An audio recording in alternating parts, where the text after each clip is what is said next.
কিরে ভাইয়া, তুই এখনো রেডি হসনি? সবাই তো তোর জন্য নিচে অপেক্ষা করছে, আর তুই বসে আছিস।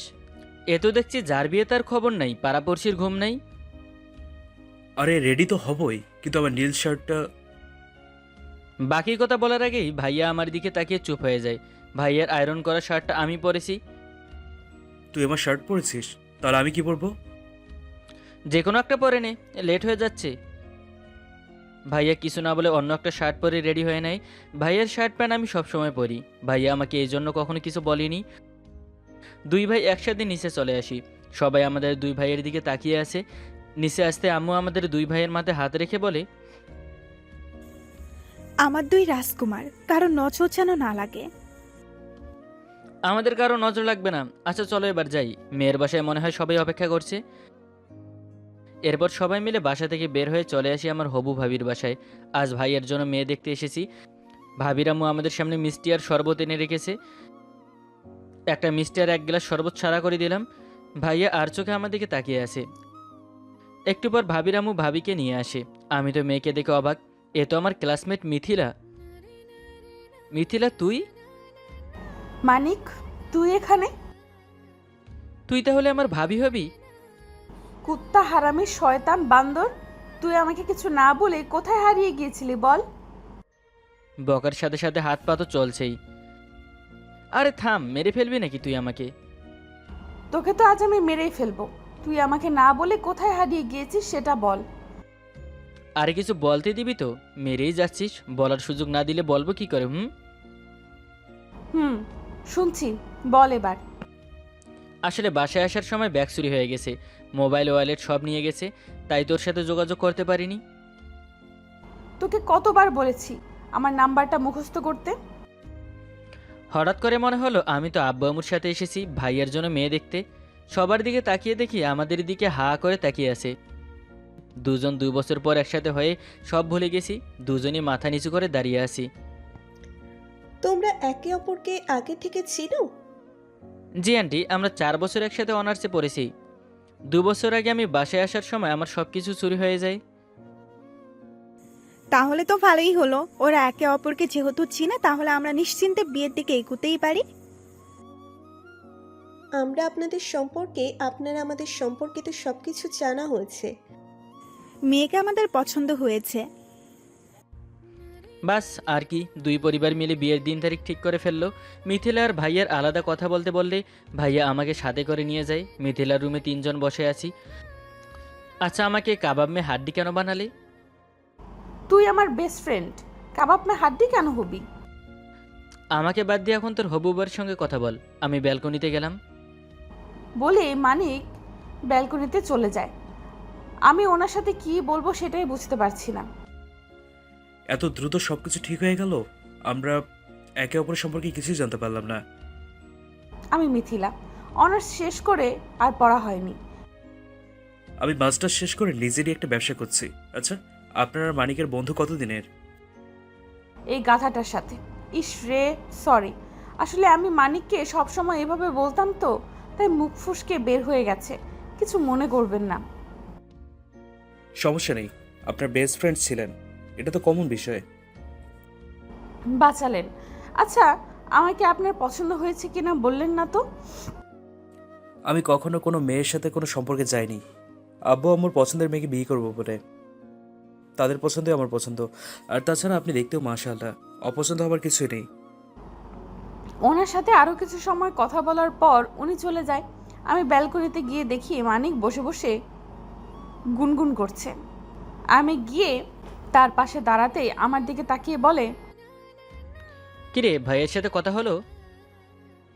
হয়েছে। তোর ভাই তোর থেকে অনেক আলাদা। তুই বদের হাড্ডি, আর তোর ভাই খুব ভদ্র। সেটা আমি জানি। আচ্ছা, ভাইয়াকে তোর পছন্দ হয়েছে? হয়েছে। আমাকে এখন আপনি আর ভাবি বলে ডাকবি। আচ্ছা, ওনাকে আপনি আর ভাবি বলে ডাকতে হবে। ভাইয়ের সাথে তোর বিয়ে হলেও আমি তোকে তুই বলেই ডাকবো। তুই আর মানুষ হলি না। আচ্ছা, তোর ইনামিনাদের খবর কি? তোর জন্য কোনো মেয়ের সাথে কথা বলতে পেরেছি? সবসময় গুন্ডিদের মতো করেছিস। কোনো মেয়ে আমার কাছে আসলে? বেশ করেছি, তোর ডাইনিগুলোর হাত থেকে বাঁচিয়েছি। তা আমি তো 2 বছর ছিলাম না, এখন কোন মেয়ে তোর ঘাড়ে চেপেছে? দূর, আমার সব ভালো লাগে না। আমার লাইফে শুধু তুই ছিলি, কাউকেই ভালো লাগে না। আচ্ছা আমি নিচে যাই, অনেক সময় হয়ে গেছে। এই কুত্তা, তোর মোবাইল নাম্বার দিয়ে যা। আমার মোবাইল নাম্বার দিয়ে কি হবে? ভাইয়ের মোবাইল নাম্বার রাখ, সেটা দিয়েই কাজ হবে। বিয়ের আগে ভাইয়ের সাথে প্রেম করবি? বলে আমি নিচে চলে আসি। এরপর সবাই মিলে আব্বু আম্মুর থেকে বিদায় নিয়ে বাসায় চলে আসি। আমি সোজা রুমে চলে আসি। সন্ধ্যা হয়ে গেছে, জানালার পাশে দাঁড়িয়ে ব্যস্ত ঢাকা শহর দেখছি। কিছু কথা বলা হয় না, আবার কিছু কথা বলা যায় না। স্বপ্ন দেখলেও স্বপ্ন পূরণ হয় না, চাইলেই আবার কাছে থাকা যায় না। আবার অনেকে না চেয়েও কাছে পেয়ে যায়। ইচ্ছে থাকলেই কাউকে ছোঁয়ার অধিকার থাকে না। ভুলে যেতে চাই, আরও বেশি মনে পড়ে যায়। সুখ চাইলেই দুঃখ এসে আপন করে নেয়। দূর থেকেও কাছে থাকা যায়, আবার কাছে থাকলে অনেক দূরত্ব রয়ে যায়। কখন চোখের কোণে পানি জমেছে বুঝতেই পারিনি। কাউকে আমার রুমে দরজা খুলতে শুনে চোখের পানি মুছে ফেলি। পেছনে ঘুরে দেখি আম্মু। এই সময় তুমি এখানে আম্মু, কিছু বলবে? বিয়ের দিন তো ঠিক হয়ে গেল, হাতেও বেশি সময় নেই। তুই কাল থেকে অফিসে যাস। মহিনের এখন অফিসে যাওয়া ঠিক হবে না। তোর ভাবি আর মহিন দুজনের এই কিছুদিনের মধ্যে একে অপরকে বুঝে নেওয়ার জন্য তো একসাথে কিছু সময় কাটানো দরকার। ঠিক আছে আম্মু, আমি কাল থেকে অফিসে যাব। ঠিক আছে, তুই এখনো ফ্রেশ হচ্ছিস না কেন? ফ্রেশ হয়ে নে। আমি ঠিক আছে বলতে আম্মু চলে যায়। আমরা এখনও পরিচিত হইনি। আমি মানিক সরকার, বড় ভাই মাহিন সরকার, আব্বু আম্মুকে নিয়ে আমাদের ছোট্ট পরিবার। ফ্রেশ হয়ে এসে শুয়ে আসি। মোবাইলটা বেজে ওঠে। মোবাইল হাতে নিয়ে দেখি আননোন নাম্বার। কল রিসিভ করতে ইচ্ছে করছে না, তাই সাইলেন্ট করে রেখে দেই। চোখ বন্ধ করে একটু ঘুমানোর চেষ্টা করছি। শয়তানটাকে সেই কখন থেকে কল করছি, কল রিসিভ করছে না। আগের বাজে অভ্যাসটা এখনো রয়ে গেছে। তোকে একবার হাতের কাছে পাই, দেখ কি করি তোর আমি।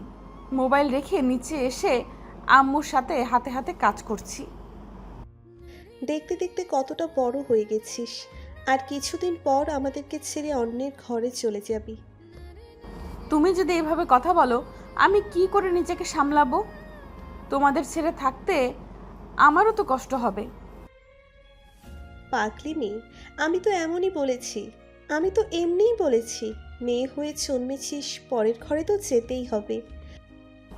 আমি কিছু না বলে আম্মুকে জড়িয়ে ধরি। আম্মু আমার পিঠে হাত বুলিয়ে দিতে দিতে বলে, আমার ছোট্ট রাজকুমারীটা অনেক বড় হয়ে গেছে। বলেই আম্মু আমাকে বুক থেকে তুলে কপালে চুমু দিয়ে চোখের পানি মুছে যায়। রাতে সবার সাথে খেতে বসেছি। ভাইয়া আমার দিকে কেমন করে তাকিয়ে আছে। এভাবে ভাইয়ার আমার দিকে তাকানোর কারণ বুঝতে পারলাম না। কিছু না বলে চুপচাপ খাবার খেয়ে উঠে রুমে চলে আসি। মানিকের আজকে কি হয়েছে? সন্ধ্যায় বাসায় এসেছিস, প্রতিদিন তো হই হুল্লোড় করে, আজকে কেমন চুপচাপ? খাবার খেয়ে তো রোজই তোর সাথে গল্প করে। আমিও সেটা লক্ষ্য করেছি আম্মু। আমি ওকে পরে জিজ্ঞেস করে নেব। ব্যালকনিতে বসে বসে কিছু নিয়ে ভাবছি, কিন্তু কী নিয়ে ভাবছি জানি না। হঠাৎ কাঁধে কারো হাতে স্পর্শ, পিছনে তাকিয়ে দেখি ভাইয়া। ভাইয়া আমার পাশে বসে বলে, কিরে ভাইয়া, এত রাতে তুই না ঘুমিয়ে আমার রুমে? বোঝার চেষ্টা করছি আমার ভাইয়ের কি হয়েছে। আমি আমার ভাইকে কখনো এত চুপচাপ দেখিনি। আরে তেমন কিছু না, শরীরটা খারাপ লাগছে একটু তাই। মানিক, তুই কি আবার থেকে কিছু লুকাচ্ছিস? কি যে বলিস না ভাইয়া, আমি কখনো তোর থেকে কিছু লুকিয়েছি? সেটা তো ভাবছি, আজ কেন লুকাচ্ছিস? কিছুই লুকাচ্ছি না, খুব ঘুম পাচ্ছে, তুইও গিয়ে ঘুমিয়ে পড়। বলে আমি উঠে রুমে চলে আসি। চুপচাপ শুয়ে পড়ি। ভাইয়া রুমে এসে আমার ওপরে কাঁথা টেনে দেয়, আমার মাথায় হাত বুলিয়ে দিয়ে লাইট অফ করে চলে যায়। মোবাইলটা সন্ধ্যা থেকে ধরা হয়নি। মোবাইল হাতে নিয়ে দেখি 1 নাম্বার থেকে 15টা মিস কল। আমি কল ব্যাক করি। এই তোর আমাকে কল করার সময় হলো? সন্ধ্যায় এতবার কল করলাম, তুই রিসিভ করলি না কেন? যদি জানতাম তুই, তাহলে কল ব্যাকও করতাম না। এতবার কল করেছিস কেন? তুই আমাকে কল ব্যাক করতি না, তাই না? তোকে একবার সামনে পাই, তখন বুঝবি। কেন কল করেছিস সেটা তো বললি না। কালকে বিকেলে তোর ভাইয়ের সাথে ঘুরতে যাব, তুইও সাথে আসবি কিন্তু। আমার অফিস আছে, আমি আসতে পারবো না। আর তোদের কিছুদিন পর বিয়ে, এই সময় দুজন একা থাকবি, একে অপরকে বুঝবি। আমি কেন আসবো? এত কথা তো আমি জানি না। আসবি মানে আসবি, বাস, নো মোর ওয়ার্ডস। বলি কল কেটে দিল। উফ, এখন কি যে করি, সেই আগের মতো গুন্ডি রয়ে গেল। ভাই তুই তো গেলি, পরের দিন অফিসে যাই। আমি নতুন, তাই ম্যানেজার সাহেব আমাকে সব কিছু বুঝিয়ে দেয়। কখন বের হবেন? আমাকে তো কিছু বললেন না। 4টায় বের হব। আপনি কি একা আসবেন নাকি?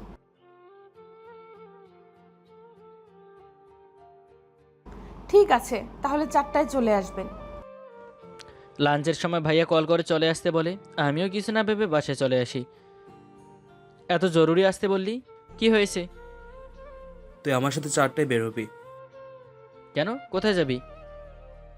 তোর বান্ধবী পেলাস ভাবির সাথে দেখা করতে। তুই জানা আমি গিয়ে তোদের মাঝখানে কি করব? কি করবি সেটাই ওখানে গেলে দেখবি। এখন খাবার খেয়ে একটু রেস্ট কর, 4টায় বের হবো। বলি চলে যায়, কি আর করার। ভাইয়ার কথা কখনো ফেলিনি, তাই আজও ফেলতে পারবো না। রুমে এসে ফ্রেশ হয়ে চেঞ্জ করে শুয়ে থাকি। বিকেল ঠিক 4টায় মানিক আর ওর ভাই আমাদের বাসার সামনে গাড়ি নিয়ে চলে আসে। আমি আর মাহিন পেছনে বসেছি। মানিক ড্রাইভ করছে, আমার দিকে একবারও তাকালো না, কেমন আছে জিজ্ঞাসাও করলো না, চুপচাপ ড্রাইভ করছে। আচ্ছা, এখানে কি কারোর জন্য নীরবতা পালন করা হচ্ছে? আরে না না, তেমন কিছু না। আচ্ছা, একটা কথা বলুন তো, আপনার ভাই মানে মানিক, ও তো সবসময় বকবক করতো, আজ এত চুপচাপ কেন? গার্লফ্রেন্ডের সাথে ঝগড়া হয়েছে?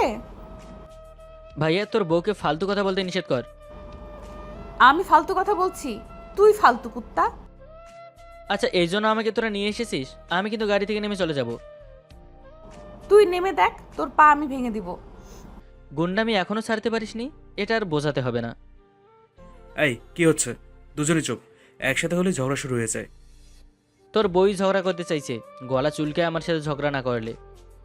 আমার কথা শেষ হবার আগে ইচ্ছা মতো পেছন থেকে কিল ঘুষি আমার পিঠে পড়তে থাকে। ভাই মিথিলার হাত ধরে ওকে থামায়। ইস, আমার শরীর ব্যথা করে ফেলেছে মেরে, কি শক্তি শরীরে। কম করে খাবি এখন থেকে। দুজনে চুপ। আর একটা কথা বললে খবর আছে। চুপচাপ বসে থাকি। কিছু সময় পর একটা রেস্টুরেন্টে চলে আসি। মাহিন ওয়েটারকে ডেকে আমাদের জিজ্ঞাসা করে কি খাবো। আমি আর মানিক একসাথে বলে উঠি কোল্ড কফি। উনি আমাদের দিকে তাকিয়ে মুচকি হাসে। আমি কফি নিয়ে রেস্টুরেন্ট থেকে বের হয়ে গাড়িতে চলে আসি। দুজনের মাঝে আমি থাকলে ওরা কথা বলতে পারবে না। প্রায় 1 ঘন্টা পর দুজনে বের হয়ে আসে। ভাইয়ের মোবাইলে আম্মু কল করে। বলো। মিথিলাকে নিয়ে আমাদের বাসায় চলে আয়।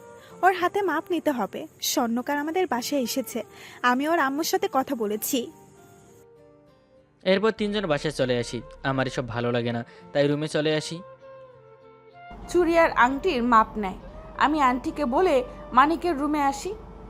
বাদরটা তো রুমেই গেল কোথায়? হঠাৎ চোখ যায় টেবিলে একটা ডায়েরির দিকে। কাকে নিয়ে ডায়েরি লিখেছে সেটা দেখার জন্য ডায়েরি হাতে নিই। ডায়েরি খুলতেই প্রথম পৃষ্ঠায় দেখি আমার কানের একটা ঝুমকো। এটা তো আমি হারিয়ে ফেলেছিলাম। তার মানে এই কুত্তা চুরি করেছে, সাথে কিছু লেখা আছে। মিথিলা ভেবেছে ওর ঝুমকো হারিয়ে গেছে, কিন্তু আমি ওকে না বলে ঝুম করে নিয়ে এসেছি। মুচকি হেসে পরের পৃষ্ঠায় যাই, কিছুই লেখা নেই। 4 পাতা পরে দেখি আমার চুলের ক্লিপ, নিচে লেখা মিথিলা আজ আমার কাঁধে মাথা রেখে ঘুমানোর সময় আমি ওর ক্লিপ খুলে নিয়েছি। ওর চুলের ঘ্রাণ আছে এই ক্লিপে। আমার মিথিলার চুলের ঘ্রাণ পৃথিবীর সকল পারফিউমের ঘ্রাণকেও হার মানাবে। আমি মিথিলা মানে কি? আবার কিছু পাতা পরে দেখি আমার পায়েল। মিথিলা যখন পায়েল পরে ঝুমঝুম শব্দ করে হাঁটে, আমার বুকের মাঝে নূপুর বাজে ওর এই পায়েলের শব্দে। ওর কথা যেন আমি কখনো ভুলে না থাকি, তাই ওর এসব আমি লুকিয়ে আমার কাছে রেখে দিয়েছি। পরের পৃষ্ঠায় একটা 25 টাকার নোট টেপ দিয়ে লাগানো। আজ মিথিলা আমাকে এই 500 টাকার নোটটা দিয়েছে। এই নোট আমি কখনো খরচ করব না। যেদিন ওকে ভালোবাসি বলতে পারবো, সেদিন ওর সবগুলো জিনিস ফিরিয়ে দিয়ে ওকে চমকে দিব। ভালোবাসি, আমার গন্ডি বেস্ট ফ্রেন্ডরা খুব ভালোবাসি। আর কিছু পড়ার আগে কেউ আমার হাত থেকে এক টানে ডায়েরিটা নিয়ে যায়। তাকে দেখি মানিক। কারো পার্সোনাল জিনিসে হাত দেওয়ার আগে তার থেকে পারমিশন নিতে হয়, জানিস না? মিথিলার চোখ থেকে পানি পড়ছে। আমি ভয় পেয়ে যাই। ও কি তবে সব পরে ফেলেছে? কেউ কাউকে এতটা ভালোবেসেও কি করে লুকিয়ে রাখতে পারে? আমার রুম থেকে যা, আর আমার রুমে কখনো আসবি না। আমার কথার উত্তর দে আগে। তোর কোনো প্রশ্নের উত্তর দিতে আমি বাধ্য নই। অবশ্যই তুই বাধ্য। এত ভালোবেসে কেন বলিসনি তুই? আর আমি কতটা বোকা, তোর ভালোবাসা আমি বুঝতেই পারলাম না। আমার সামনে থেকে তুই আমাকে পাগলের মতো ভালোবেসে গেছিস, আর আমি সেটা কখনো বোঝার চেষ্টাই করলাম না। এসব বলে এখন লাভ নেই, তুই আমার বড় ভাইয়ার আমানত এখন। আর কিছুদিন পর তোর আর ভাইয়ের বিয়ে, এসব যদি এখন কেউ শুনে তাহলে সমস্যা হবে, আমার ভাইয়ার মনটা ভেঙে যাবে। কার মন ভাঙলো আর কার মন জোড়া লাগলো আমার তাতে কিচ্ছু যায় আসে না। আমি জানতাম না, তাই এই বিয়েতে রাজি হয়েছি। কিন্তু এখন যখন জেনে গেছি তুই আমাকে পাগলের মতো ভালোবাসিস, তখন আমি তোকে হারাতে দিব না। তোর ভাইয়া খুব ভালো, সেটা আমি জানি, কিন্তু আমি সত্যি জানার পরেও তোকে ছেড়ে তার হতে পারবো না। আমি এখনই তার সাথে কথা বলবো। বলেই মিথিলা চলে যেতে নিলে আমি বলি, তুই ভাইয়াকে এসব নিয়ে কথা বলবি তো আমার মরা মুখ দেখবি। মিথিলা আমার দিকে ঘুরে কান্না করতে করতে দৌড়ে এসে আমাকে জড়িয়ে ধরে বাচ্চাদের মতো হাউমাউ করে কান্না করতে থাকে। তুই এমন করতে পারিস না। সত্যি জানার পর আমি তোর ভাইয়ার সাথে সুখে থাকতে পারবো না, 3টা জীবন নষ্ট হয়ে যাবে। ভাইয়া তোকে এতটা ভালোবাসা দিবে, সব ভুলে যাবি। আমি আমার ভাইয়ার সুখের পথে বাধা হতে চাই না। তুই ভাইয়াকে বিয়ে করলে সুখী হবি।